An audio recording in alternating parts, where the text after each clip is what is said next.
Labas. Šiandien ganėtinai vėjota diena Vilniui, bet tikiuosi, kad garsas visgi bus.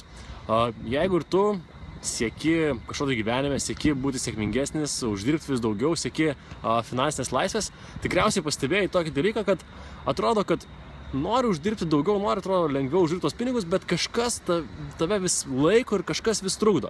Ir bent jau aš esu pastebėjęs, kad didžiausias stabdis mūsų gyvenime, kas stabdo mus nuo mūsų pasiekimų, akivaizdu, kad mes esame patys. Bet jeigu gilintis giliau, tai dar vienas dalykas labai svarbus iškyla, tai yra mūsų įsitikinimai arba mums į galvas įkaltos tiesos nuo pat gilios vaikystės. Ir viena iš tokių tiesų yra, kad pinigų lengvai neuždirbsi arba kad pinigus reikia uždirbinėti sunkiai, nes tik tai sunkiai uždirbti pinigai yra geri pinigai ir lengvai uždirbti pinigai yra blogi pinigai. Ir štai toks įsitikinimas mūsų galvose kiekvieną dieną gadina mums gyvenimą.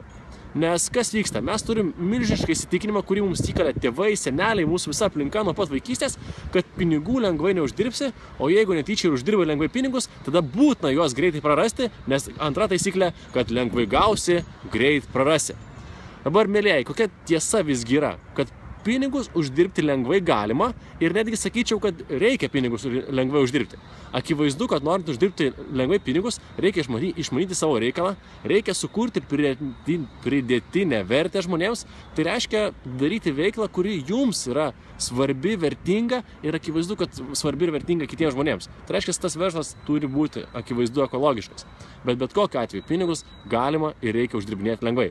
Ir nepaslaptis, vakar, tai yra už praėjusio mėnesio keletą valandų darbo, 2, galbūt maksimum 3 valandas darbo, gavau 1000 eurų. Taip, už 3 valandas, jeigu maksimum paėmus 3 valandas, gavau 1000 eurų. Tai, sakyčiau, ganėtinai lengvai uždirbti pinigai. Ir aš netgi esu pasiruošęs ir netgi dažnai pasidalinu idėjomis, kaip tuos pinigus nesunkiai per kelias valandas uždirbti galbūt net 1000 eurų.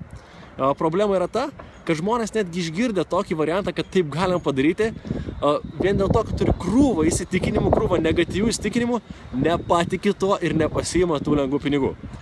Tiesa, jeigu tu esi netoks ir esi tik toksai žmogus, kuris tiki, kad gali pasiimti tos pinigus, aš darau tokį 7 savaičių iššūkį, kuris startuoja jau spalio 1 dieną Vilniuje. Tai jeigu nori sužinoti, kaip susikurti pasyvias pajamas, kaip susikurti papildomų pajamų, kaip uždirbinėti po 1000 eurų už kelias valandas savo darbo, būtinai registruokis į iššūkį.